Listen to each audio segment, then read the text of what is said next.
Hello, everyone. Today we're going to make a reaction to Geography Now Austria. This is another country in Europe we'll be reacting to. And also, there's also Ukraine and Montenegro. So, just half of Europe is finished. And let's begin the video. Alright then. Alright.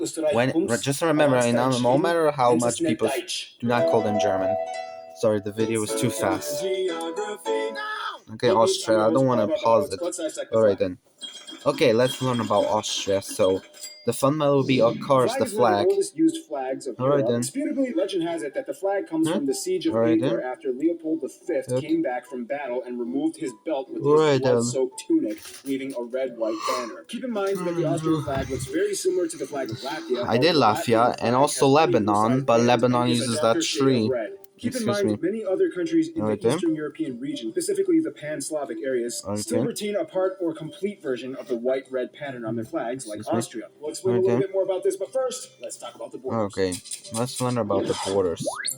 In terms of its location, Austria is landlocked, bordered by 8 other countries, don't forget Liechtenstein, in the Central European region, with the Alps dominating 3/4 of the country in the west and in the center. The country This is quite into interesting. 9 states, although it's kind of funny because the Luigi Kid is the famous YouTuber from Austria. Geographically, the capital and the largest city is Vienna, located on the eastern side of the country, where 1 out of every 8 Austrians can be found. The city is a wonderful assimilation of centuries-old stone churches, palaces, opera houses, and monuments, as well as modern high-rises, skyscrapers, and business offices. Oh, and there's dozens of castles speckled throughout the entire country. Remember how in the Albania video I told you play that whole Find the Bunker game? I did Albania. Find the castle. As a member of the EU, Austria's borders are pretty open with all of its neighbors and are pretty much virtually invisible with the exception of the occasional river or mountain blocking the way. The only controversy it really has is in the South Tyrol region, which historically belonged to a number of different kingdoms and empires, but for a long while it belonged to the House of Habsburg, a historically fascinating lineage that would eventually play a pivotal role in providing half of Europe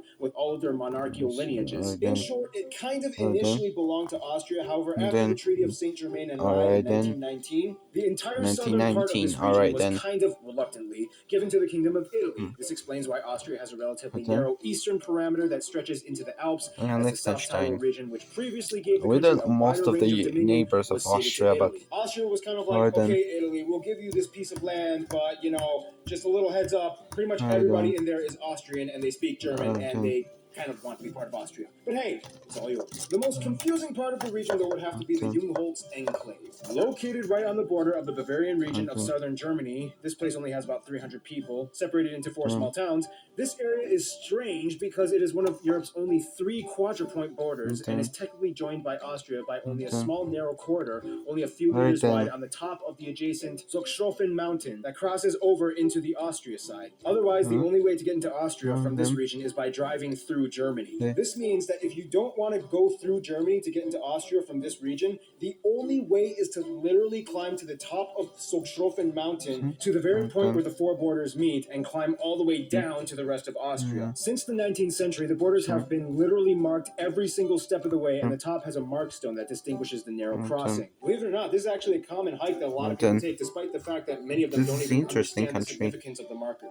Speaking of mountains and hikes, let's talk about the physical geography. Alright then, people of Austria are called Austrians. As mentioned before, about 3/4 of Austria is mountainous, with the Alps dominating the center and western parts of the country. These mountains are the characterizing segments that give Austria its distinct national identity, both historically and culturally. In short, even though the vast majority of people in Austria live in the low-lying plains around the mountains, and I'm working on other geography now. The Alps. These mountains can actually be quite quirky, and I'm not sure about if I can do every spring in the Hushwa because I'll finish 2027 and I have enough time to record 4 reactions. Green Lake, engulfing the entire park with trees and benches underneath it.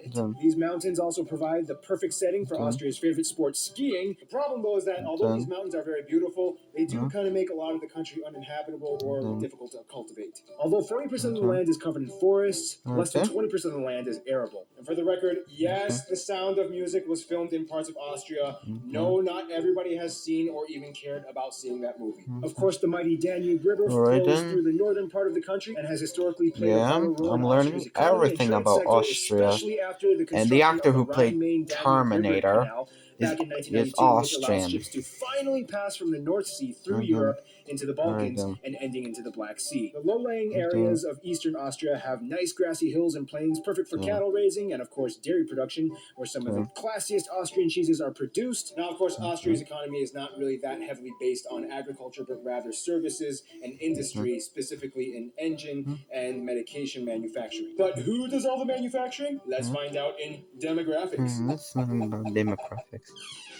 Okay. You know, as the home country of So, Mozart, Austria still kind of lives up and to its then classy expectation. Austria has Mozart a classic population of about musical. 8.5 million, about And then 90% of whom are ethnically Austrian Austrian. and 10% from other nations, mostly from Germany Yeah. and the former Yugoslavian states such as Hungary, Alright. Serbia, and Yeah. Bosnia, with an influx of Then, Turkish people having immigrated over the past few decades. The reason why there are so many Eastern Europeans in Austria has somewhat to do with the Austro-Hungarian Empire and the then, Habsburg dynasty, which was one of the then, most pivotal monarchies that shaped the entire course of European history in every corner, from Spain to and then, France, yeah, England to yeah. Russia, and so on. The Habsburgs even Okay, took so, over Mexico for a short period of time. That's how powerful these people were.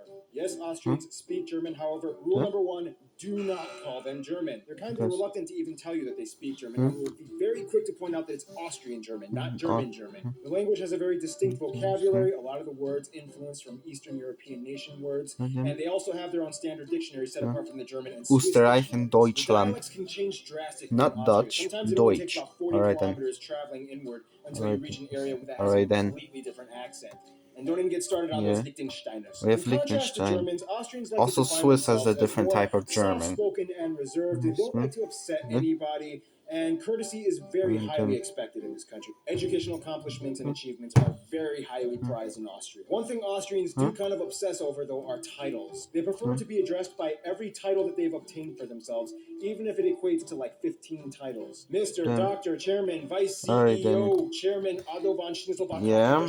One thing that Austrians will tell you that they Because really like to do is just people of take a Austria simple are walk, whether it's Austrians, just for and an hour Germany, to clear their people in head, and Germany in are any weather, whether Germans. it's great or whether it's Alright raining. then. They even have a word for it, spazieren gehen. Don't be surprised if an Austrian Alright invites then. you to just go for a walk. Go with it. They're a little bit more conservative in their politics, which can possibly be attributed to the growing elderly population. However, the youth have always been known to ruffle up a few controversy feathers here and there. I mean, the winner of last year's Eurovision contest was an Austrian drag queen with a beard. They keep things a little bit on the down low. However, once every so often, one notable figure comes and shines through, like Christopher Waltz and everyone's favorite bodybuilder Arnold Schwarzenegger, which, by the way, contrary to some stupid rumors, no, the last name Schwarzenegger does not have a racist connotation behind it. It literally just means the person from Schwarzen.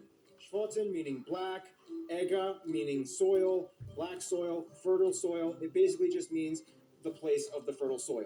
The family is descended from a long line of prosperous farmers, which is what the name refers to. Case closed. Speaking of relationships, let's talk about the friend zone.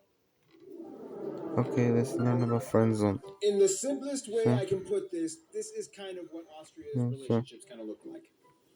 Now shut up and dance with me. Pretty much all of Austria's best friends have some kind of a love-hate relationship with them. Yeah, and it's not talking It's about. kind of crazy too, because in the nicest, softest way I can put this, Austria did kind of start or influence both world wars. World War One with the attacks from the Empire on Serbia after the Archduke was assassinated, and World War Two because Let's not talk about that painter.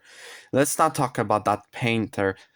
Austria is incredibly neutral in their affairs and lies in a very interesting Okay, let's not talk about that. to join NATO or the Warsaw Pact. But enough on that. In regards to their eastern neighbors, because of the whole Austro-Hungarian Empire, Austria and many of the other Central and Balkan states like the Czech Republic, Slovakia, Serbia, Bosnia-Herzegovina, and so on, have close ties to Austria, even though historically they had lots of drama under the Habsburg dynasty. But hey, it was either the Habsburgs or the Ottomans. Alrado is both Austrian In Serbian. regards to Italy, Italy has always been a huge trade partner, but of course, like mentioned before, the whole South Tyrol region thing kind of causes a little bit of tension. They aren't going to war or anything, but Austria is kind of like, look, Italy, I mean, come on. Everybody there is Austrian. In terms of their best friends, Austria would kind of reluctantly say Germany, but more specifically Bavaria, the region Germany of South and Germany. South. Bavarians and Austrians are very Germany similar. and Some Austrians will tell you that as well Switzerland. Bavaria is said to be the 10th Liechtenstein, Bundesland, or but no, I'm state not of sure. Austria, although And then, Bavaria alone has more inhabitants than the whole of Austria. You know all that stereotypical Lederhosen and Dirndl costume stuff that you see on all those Oktoberfest commercials? Yeah, that's kind of what you would attribute to Bavarian and somewhat Austrian culture. But they only do that on special occasions. I mean, if it was up to me, I would wear that stuff 24/7, but hey, to each his own. in conclusion, Austria is kind of like the country that secretly changed the entire course of all of European history right under our noses without us even knowing about it. Here's one more picture of Arnold Schwarzenegger, and get ready because Azerbaijan. Goodbye.